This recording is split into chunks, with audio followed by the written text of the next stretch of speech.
Akhirnya Syam'un berjanji kepada Allah, "Ya Allah, saya akan berperang di siang hari, saya akan berpuasa di siang hari, saya akan beribadah sepanjang malam." Dia lakukan Syam'un itu selama 1000 bulan sampai Allah menjemputnya.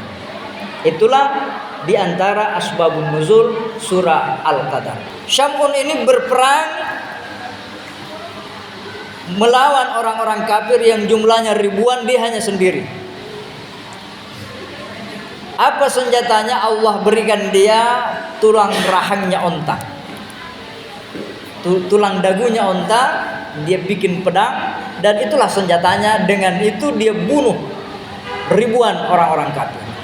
Sehingga raja kafir pada saat itu yang menyembah berhala bersama rakyatnya, mereka bersepakat bahwa Syam'un ini tidak bisa diperangi. Semakin kuat kita memerangi dia, semakin banyak tentara kita habis. Karena dia tidak bisa dikalahkan, orangnya kuat sekali. Maka mereka musyawarah, berencana bagaimana caranya supaya bisa mengalahkan Syam'un. Maka raja mengutus utusan untuk membujuk istrinya Syam'un. Bagaimana Syam'un ini diketahui kelemahannya melalui istrinya. Maka raja menjanjikan hadiah yang banyak berupa emas, perhiasan, uang yang banyak, bahkan dikasih kedudukan yang tinggi. Akhirnya istrinya tergoda. Istrinya Syam'un mengkhianati Syam'un sebagai seorang nabi Allah. Syam'un tidak mampu memberi hidayah kepada istrinya. Ini disinggung oleh Allah Subhanahu wa taala dalam surah At-Tahrim. Apa kata Allah? Daraballahu masalan lil ladzina kafaru imra'ata Nuh wa imra'ata Lut. Kana tahta abdaini min ibadina shalihaini fa khanatahuma falam yughniya minallahi syai'a wa qila dakhulan nar ma'ad dakhilin. Allah memberikan perumpamaan kepada orang-orang kafir. Istrinya Nabi Nuh, istrinya Nabi Lut, keduanya ini kana tahta, berada di bawah naungan Nabi Nuh dan Nabi Lut. Shalihaini, kedua suaminya mereka ini adalah orang saleh. Fakhanatahuma, keduanya mengkhianati Nabi Nuh dan Nabi Lut, sama dengan istrinya Syam'un mengkhianati Syam'un. Falam yughniya anhuma minallahi syai'a. Nabi Lut dan Nabi Nuh tidak mampu merubah istrinya. Nabi Nuh berdakwah mengajak umat tapi istrinya kafir. Nabi Lut mengajak umat tapi istrinya kafir. Apa maknanya? Falam yughniya anhuma minallahi syai'a. Hidayah itu dari Allah, bukan dari siapa-siapa. Kita hanya menyampaikan, kita hanya mengajak. Apalagi hanya istrinya ustaz, apalagi hanya istrinya Pak Imam, apalagi istrinya Pak Dusun. Istrinya Nabi Nuh tidak mampu diberi hidayah oleh Nabi Nuh alaihissalam. Sebaliknya kata Allah Subhanahu wa taala, "Wa daraballahu masalan lil ladzina amanu." Allah berikan perumpamaan kepada orang-orang yang beriman. Siapa itu? Imra'ata Fir'aun. Istrinya Fir'aun. Kenapa istrinya Fir'aun? Fir'aun mengajak orang untuk menyembah dirinya, tapi istrinya Fir'aun mengucapkan la ilaha illallah wa Musa rasulullah. Dalam kitab Durratun Nasihin disebutkan sebab kenapa Allah menurunkan Lailatul Qadar, Allah memberikan Lailatul Qadar kepada umat Muhammad. Suatu ketika malaikat Jibril nazala Jibril wa zakara abdan min ibadihi kana ya'budullaha alfa syahrin. Suatu ketika malaikat Jibril datang menjumpai Rasulullah. Malaikat Jibril bercerita bahwa ada hamba Allah. Hamba Allah ini dia beribadah 1000 tahun. Maka para sahabat di akhir hadis itu bertanya, orang yang beribadah 1000 tahun, 1000 bulan atau 83 tahun, fama sawabuhu, apa pahalanya orang yang beribadah 1000 bulan itu? Maka Rasulullah mengatakan la adri, saya tidak tahu bagaimana besarnya pahalanya. Maka sahabat bersedih bahwa kita ini umurnya pendek dan kita punya kekuatan terbatas. Berbeda dengan umat-umat terdahulu, umurnya panjang. Nabi Nuh itu 1000 tahun, badannya besar, Nabi Adam 30 hasta tingginya dan kuat. Kita ini sudah kecil, umurnya pendek. Bagaimana kita bisa beribadah 1000 bulan, 83 tahun? Maka Jibril menyampaikan siapa yang beribadah di malam Lailatul Qadar, maka sama halnya dia diberi ibadah 83 tahun atau 1000 bulan. Jemaah yang sama berbahagia. Dalam kitab Ihya Ulumuddin disebutkan, suatu ketika Rasulullah diperlihatkan bagaimana keadaan umat manusia di padang mahsyar. Nabi melihat ada nabi yang datang dengan jutaan umatnya masuk ke dalam surga. Ada yang ribuan, bahkan ada yang puluhan. Tapi ada seorang nabi yang berjalan sendiri tanpa seorang pun umatnya. Nabi ini membawa pedang di tangannya, dia berjalan menuju surga. Nabi tersenyum melihat orang itu. Apa kata Nabi? Inilah namanya Syam'un al-Ghazi.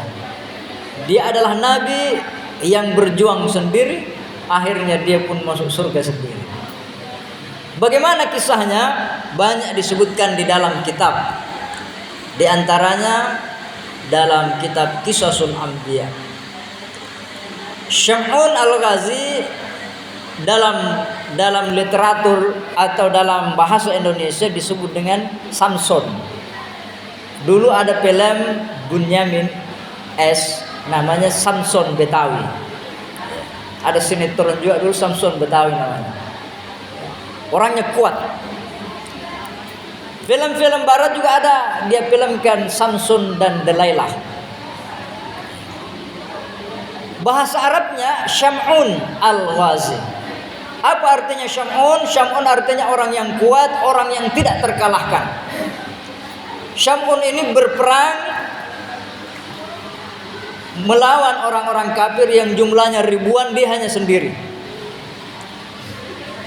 Apa senjatanya? Allah berikan dia tulang rahangnya onta, tulang dagunya onta, dia bikin pedang dan itulah senjatanya. Dengan itu dia bunuh ribuan orang-orang kafir. Sehingga raja kafir pada saat itu yang menyembah berhala bersama rakyatnya, mereka bersepakat bahwa Syam'un ini tidak bisa diperangi. Semakin kuat kita memerangi dia, semakin banyak tentara kita habis. Karena dia tidak bisa dikalahkan. Orangnya kuat sekali. Maka mereka musyawarah, berencana bagaimana caranya supaya bisa mengalahkan Syam'un. Maka raja mengutus utusan untuk membujuk istrinya Syam'un. Bagaimana Syam'un ini diketahui kelemahannya melalui istrinya.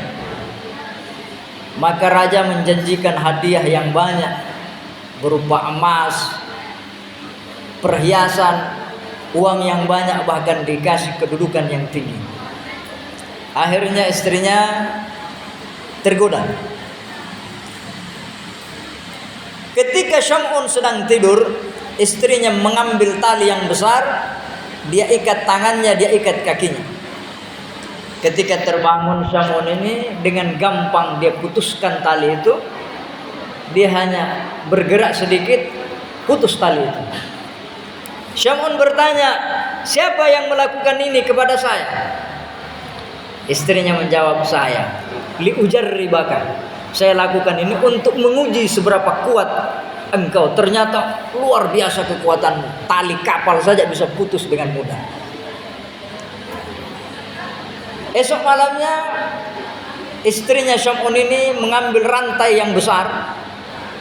Dia rantai tangannya, dia rantai kakinya. Ketika Syam'un terbangun, dengan mudahnya dia putuskan rantai itu. Dia pun bertanya lagi, man fa'ala haza? Siapa yang melakukan ini? Istrinya berkata, ana liujarribaka. Saya yang melakukan ini. Saya ingin menguji kekuatanmu, sehebat apa engkau sebenarnya. Maka Syam'un berkata, tidak ada yang bisa menaklukkan saya, tidak ada yang bisa mengalahkan saya, kecuali kelemahan saya ada pada rambut saya. Ternyata kelemahannya Syam'un ini ada pada rambutnya. Rambutnya Syam'un panjang, kalau dia berdiri sampai di tanah. Panjangnya rambutnya Syam'un. Jadi ketika esok malamnya tertidur Syam'un ini, istrinya mengambil 8 helai rambutnya. 4 helai diikatkan di tangannya, 4 helai diikatkan di kakinya. Ketika Syam'un terbangun, dia tidak bisa membuka ikatan itu. Hilang kekuatannya. Maka istri Syam'un dengan segera dia panggil raja, dia panggil pasukannya untuk menangkap Syam'un. Tuan Raja, saya sudah berhasil menangkap Syam'un hidup-hidup. Dia terbayanglah hadiah yang akan dia terima karena dia berhasil mengalahkan Syam'un. Maka Syam'un pun dibawa ke tempat raja, dikumpulkan di sebuah gedung yang besar.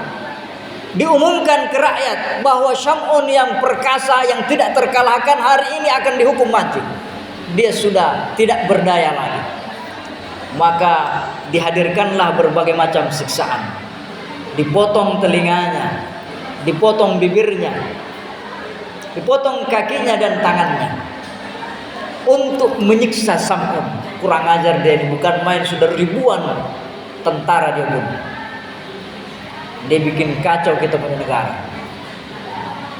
Pada saat itu Syam'un berdoa, ya Allah, ampuni saya, karena saya telah menyampaikan rahasia yang seharusnya tidak saya sampaikan kepada siapapun. Tapi istri saya sudah mengkhianati saya. Maafkan saya ya Allah. Kembalikan kekuatan saya ya Allah. Pada saat itu Allah menurunkan Jibril, mengembalikan kekuatan Syam'un al-Ghazi. Dia goyangkan badannya, runtuhlah gedung yang ditempati menyiksa Syam'un ini. Akhirnya mati rajanya, mati rakyat-rakyat kafir itu bersama istrinya Syam'un. Akhirnya Syam'un berjanji kepada Allah, ya Allah, saya akan berperang di siang hari, saya akan berpuasa di siang hari, saya akan beribadah sepanjang malam. Dia lakukan Syam'un itu selama 1000 bulan sampai Allah menjemputnya. Itulah diantara asbabun nuzul surah Al-Qadar. Jamaah sekalian yang sama berbahagia, istrinya Syam'un mengkhianati Syam'un sebagai seorang nabi Allah. Syam'un tidak mampu memberi hidayah kepada istrinya. Ini disinggung oleh Allah Subhanahu wa taala dalam surah At-Tahrim. Apa kata Allah? Daraballahu masalan lil ladzina kafaru imra'atan Nuh wa imra'atan Lut. Kana tahta abdaini min ibadina shalihaini fa khanatahuma falam yughniya minallahi syai'a wa qila dakhulan nar ma'ad dakhilin. Allah memberikan perumpamaan kepada orang-orang kafir. Istrinya Nabi Nuh, istrinya Nabi Lut, keduanya ini kana tahta, berada di bawah naungan Nabi Nuh dan Nabi Lut. Shalihaini, kedua suaminya mereka ini adalah orang saleh. Fakhanatahuma, keduanya mengkhianati Nabi Nuh dan Nabi Lut, sama dengan istrinya Syam'un mengkhianati Syam'un. Falam yughniya anhuma minallahi syai'a. Nabi Lut dan Nabi Nuh tidak mampu merubah istrinya. Nabi Nuh berdakwah mengajak umat tapi istrinya kafir. Nabi Lut mengajak umat tapi istrinya kafir. Apa maknanya? Falam yughniya anhuma minallahi syai'a. Hidayah itu dari Allah, bukan dari siapa-siapa. Kita hanya menyampaikan, kita hanya mengajak. Apalagi hanya istrinya ustaz, apalagi hanya istrinya Pak Imam, apalagi istrinya Pak Dusun. Istrinya Nabi Nuh tidak mampu diberi hidayah oleh Nabi Nuh alaihissalam. Sebaliknya kata Allah Subhanahu wa taala, wa daraballahu masalan lil ladzina amanu. Allah berikan perumpamaan kepada orang-orang yang beriman. Siapa itu? Imra'ata Fir'aun, istrinya Fir'aun. Kenapa istrinya Fir'aun? Fir'aun mengajak orang untuk menyembah dirinya, tapi istrinya Fir'aun mengucapkan la ilaha illallah wa Musa rasulullah. Il qalat rabbi ibni li baitan indaka fil jannah. Istrinya Fir'aun berdoa, ya Allah bangunkan saya istana di surga. Ketika Siti Asia akan dilemparkan masuk ke dalam belanga yang mendidih, dia hanya berdoa, ya Allah najjini min Fir'auna wa amalihi. Selamatkan saya dari kekejaman Fir'aun dan bala tentaranya. Wa najjini minal qaumiz zalimin, dan selamatkan saya dari kaum yang zalim.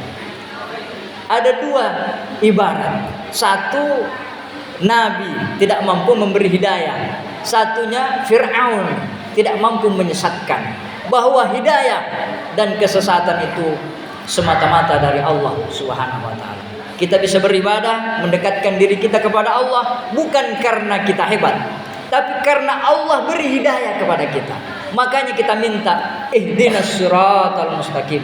Ya Allah berikan hidayah kepada kami. Apa maknanya?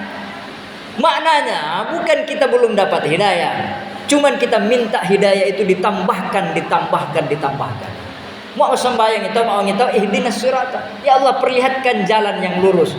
Ndak peminta tanggal alam sudah dilihat, tapi kita mohon tambahkan, kokohkan. Sabitna ala siratal mustaqim. Jangan sampai Ramadan saja rajin ke masjid, tepatnya selesai Ramadan selesai pula kita datang ke masjid. Apa yang kita harapkan ketika kita berjumpa dengan malam Lailatul Qadar? Aisyah bertanya, ya Rasulullah, kalau saya berjumpa dengan malam Lailatul Qadar, apa yang harus saya baca? Rasulullah mengatakan, bacalah doa Allahumma innaka afun tuhibbul afwa fa'fu anna. Ya Allah, innaka afun, sesungguhnya engkau maha pemaaf. Fa'fu anna, maka maafkanlah, ampunilah dosa dan kesalahan kami. Bagaimana kriteria orang yang mendapatkan malam Lailatul Qadar? Kriterianya adalah terjadi perubahan pada diri.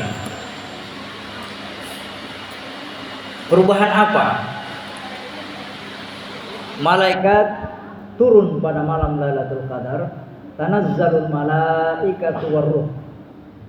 Malaikat turun dari langit sehingga malam itu sempit bumi ini karena begitu banyaknya malaikat yang turun mendatangi orang-orang mukmin. Dia menyalaminya. Maka tanda bahwa dia berjumpa dengan malaikat yang menyalaminya adalah lembut hatinya, gampang tersentuh ketika mendengar nasihat, gampang tersentuh hatinya ketika diajak untuk beribadah mendekatkan diri kepada Allah. Malaikat adalah simbol kebaikan. Maka orang yang berjumpa dengan malam Lailatul Qadar setelah Ramadan terjadi perubahan pada dirinya. Yang dulunya malas sholat berjamaah menjadi rajin berjamaah. Yang dulunya tukang marah, tukang tersinggung, pendendam, iri hati, dengki, berubah menjadi orang yang pemaaf, santun, dan gampang menerima permohonan maaf dari orang lain.